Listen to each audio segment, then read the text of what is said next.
Весьма талантливый, постоянно усердный и аккуратный. Ни в гимназии, ни вне ее не было замечено за Ульяновым ни одного случая, когда бы он словом или делом вызвал непохвальное о себе мнение. Эту рекомендацию 17-летний Володя получил в момент, когда про него говорили не иначе как про брата государственного преступника. Александр Ульянов планировал подбросить взрывчатку под экипаж государя Александра III.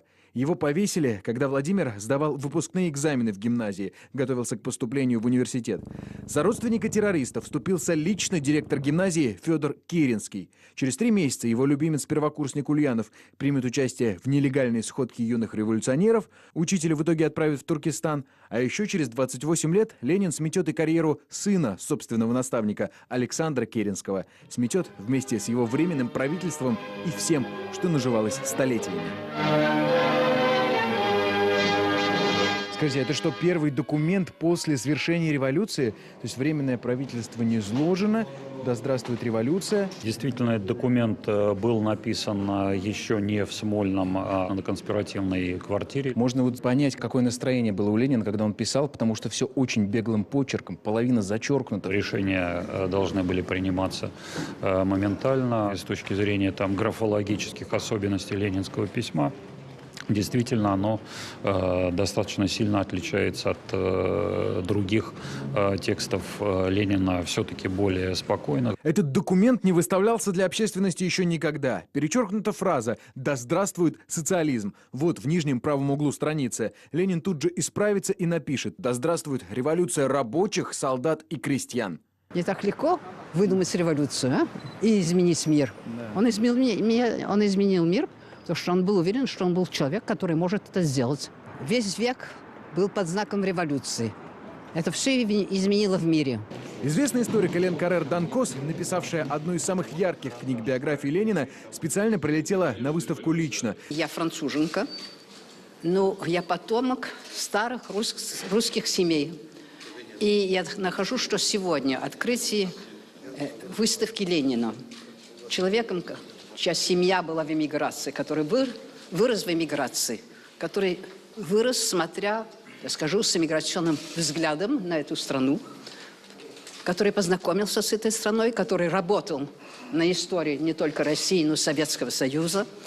Это показывает, что что-то кончено, что есть согласие между прошлым, дальним прошлым, советским прошлым и теперешним временем. На выставке много уникальных экспонатов, посвященных в том числе и личной жизни Ленина. Что творилось в душе у человека, который переворачивал и страну, и весь мир? Очень редкий экспонат.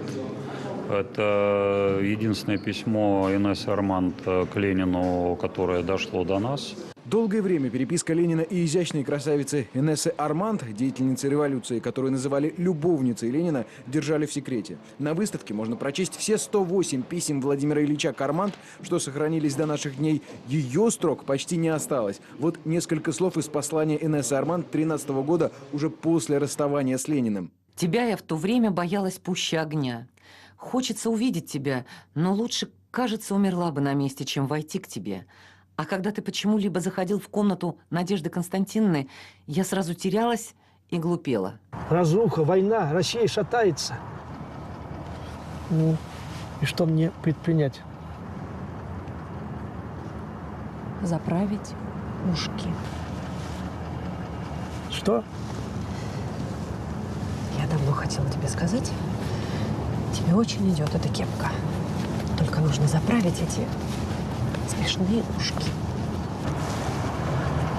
Это Ленин в блестящем исполнении актера Евгения Миронова из нового художественного фильма «К столетию революции». Название картины «Демон революции». Имеется в виду политический иммигрант Александр Парвус, связанный с германским правительством и пытавшийся влиять на Ленина. Фильм документально точный, и Ленин, которого в кинематографе еще не было. Слева кадры документальной хроники, справа фильм. Осанка, походка. Вглядитесь, как точно передан каждый жест. Они даже руку вскидывают одинаково. Или вот, Ленин вышел с заседания в колонном зале Союзов. Евгений Миронов один в один с Владимиром Ильичем совсем на немного приподнимает голову, обращаясь к человеку рядом. Еще сцена. Мы готовы помочь вам с деньгами, документами, со всем, что вам будет надо. Деньгами. С деньгами это интересно. С деньгами здесь сейчас за границей крайне непросто. Капитализм. Любому человеку, который дает деньги, нужен отчет, результат. А какой результат вдали от России?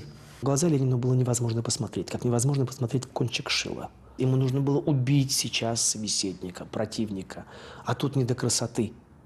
Понимаете жеста? Вот те, пожалуйста, вам интересные черты. И все должно быть заточено на работу главную. Поэтому и женщины должны были для этого быть рядом. Поэтому особых чувств он, может, даже боялся на секунду даже про это задуматься, потому что это помешало бы его делу.